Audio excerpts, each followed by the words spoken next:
This guy was paying champagne. It was January 13th, 1999, a cold winter day in Baltimore, Maryland. At Woodlawn High School, classes ended around 2:15 p.m., and more than 1,600 students poured out of the building into the parking lot and nearby streets. Most days, this rush was nothing special. Teenagers running to catch school buses, heading to sports practice, starting part-time jobs, or just going home. The weather forecast had warned of freezing rain coming soon, so many students were in a hurry to get inside somewhere warm. Among the students leaving that day was 18-year-old Hae Min Lee. Hae was a senior, very close to graduation, only a few weeks away.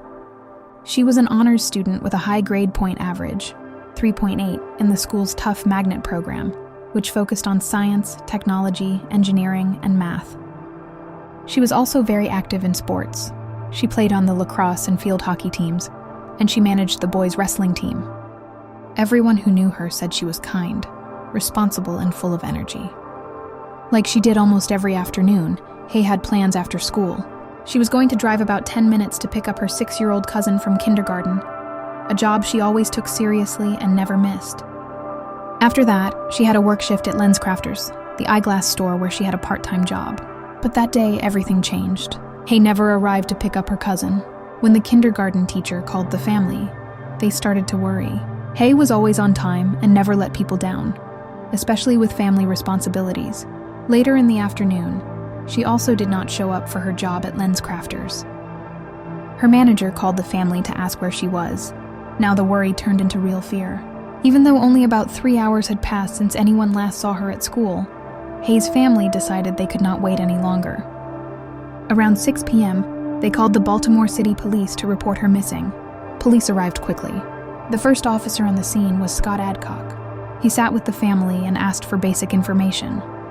What Hae looked like, height, weight, hair, clothing she wore that day, what car she drove, a silver Nissan Sentra, her phone number, her normal schedule, and any places she might go if she was upset or in trouble. Hae's family told him everything they could think of, even small details that might help. To them, this was already a nightmare they never imagined. Hae had moved to the United States from South Korea with her family a few years earlier. She adapted quickly to life in Baltimore. At Woodlawn High, she made a close group of friends in the magnet program. Her best friend was Aisha Pittman, who was always by her side. When Officer Adcock asked for names of people close to Hae, Aisha's name came up first. He called her, hoping she had heard from Hae or knew where she might be. Aisha said she had not spoken to Hae since school let out and had no idea where she was. Then another name kept coming up, Adnan Syed, Hae's ex-boyfriend. Many students knew Adnan and Hae had been dating. Adnan was popular at school, tall, 6 feet, handsome, athletic. He played football and ran track, and in the same magnet program as Hae. He asked Hae to prom in junior year, and they started a relationship that lasted about 10 months. Their relationship was secret because both families would not approve. Hae's family was traditional Korean, and Adnan's was devout Muslim. They talked on the phone late at night after parents went to bed, sometimes until 3 or 4 a.m. They could not go to each other's houses, so they only met when they could make believable excuses. Hae wrote a lot about Adnan in her diary. She described him as the cutest, sweetest, coolest guy, and said she was falling deeper in love with him.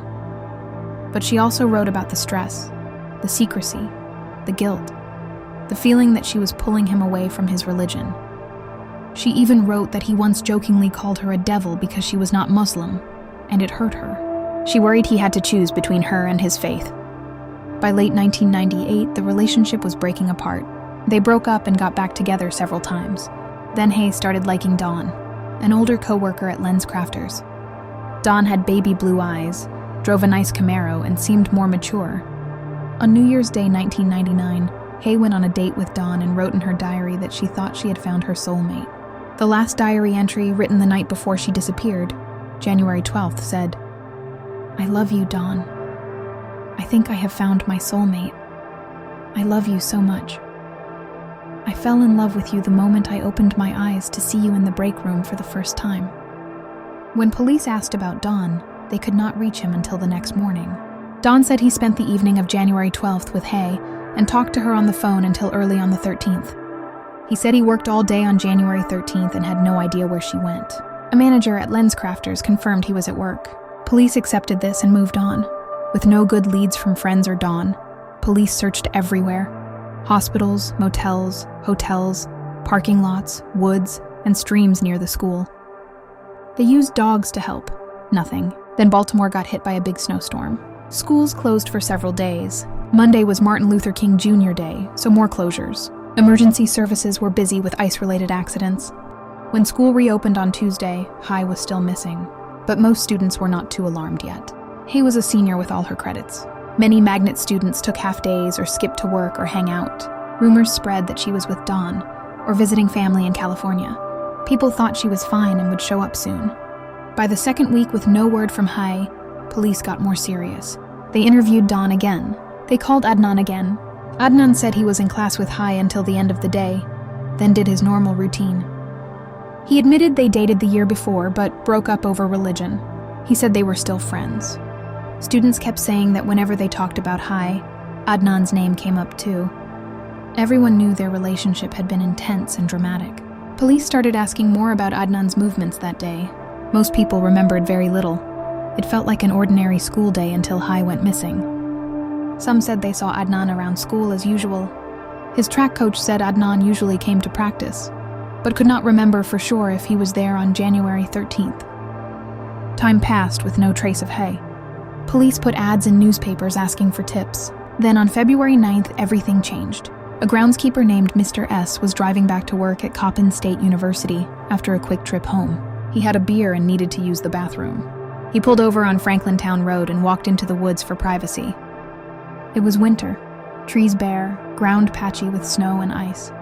He walked deeper, past a fallen log near a stream.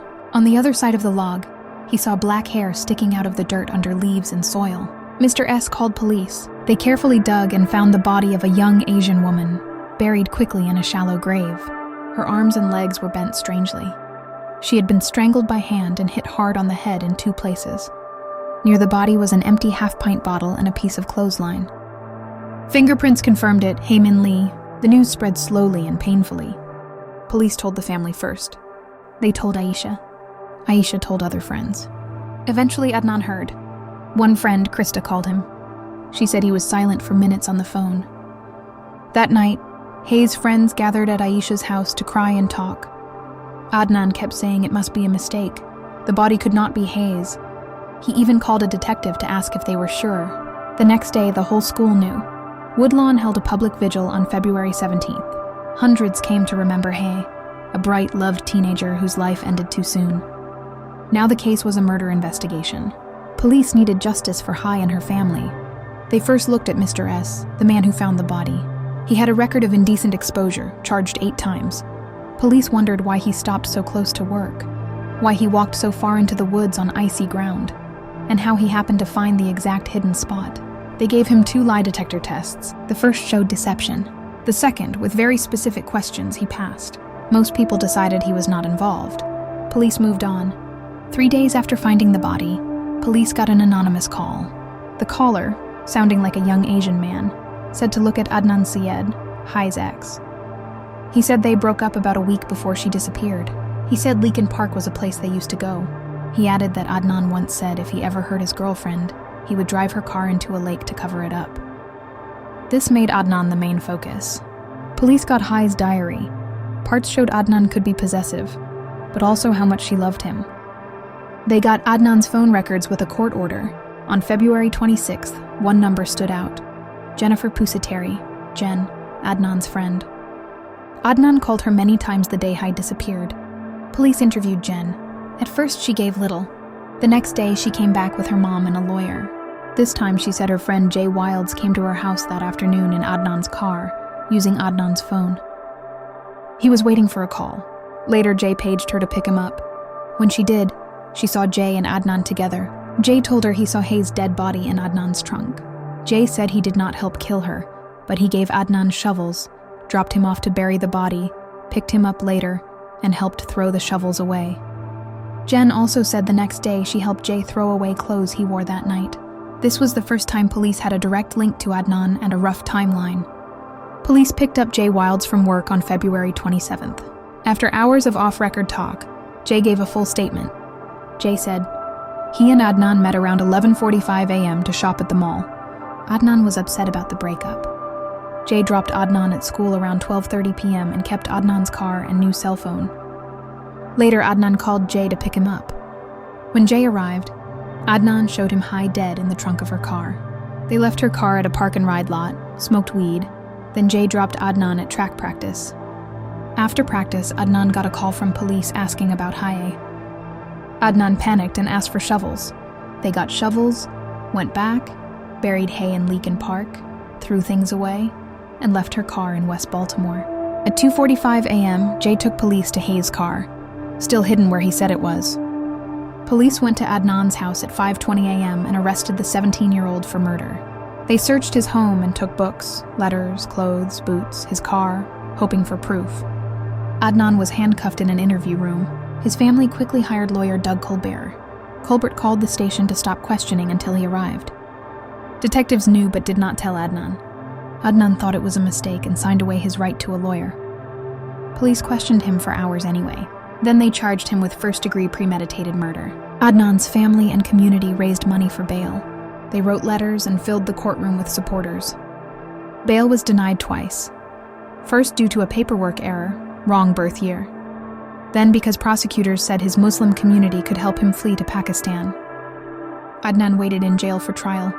Visits were short, through a screen. He tried to stay positive for his parents. The family hired Christina Gutierrez, a famous tough Baltimore lawyer. But by 1999, she was struggling with serious health issues. Kidney disease, diabetes, mental decline. The family did not know. The second trial started January 27, 2000.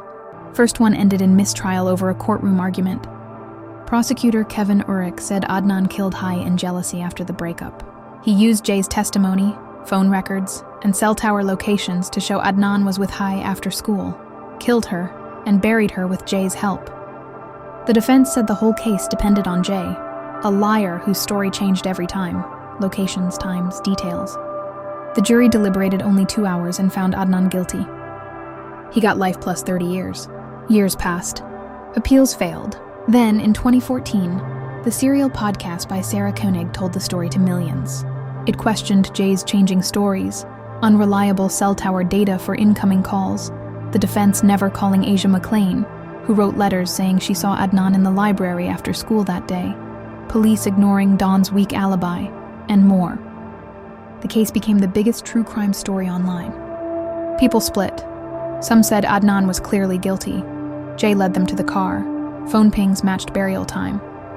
Others said he was innocent. Bad lawyering, weak evidence, too much focus on one suspect. After long court battles, in 2022-2023, the conviction was vacated. Adnan was released after serving about 23 years. He is now free, living under probation, but the murder conviction remains on record. Hae Min Lee's death is still one of the most talked about unsolved killing cases in history. A bright young woman's life ended on January 13, 1999. More than 25 years later, as of December 24, 2025, her family and friends still wait for full answers and peace.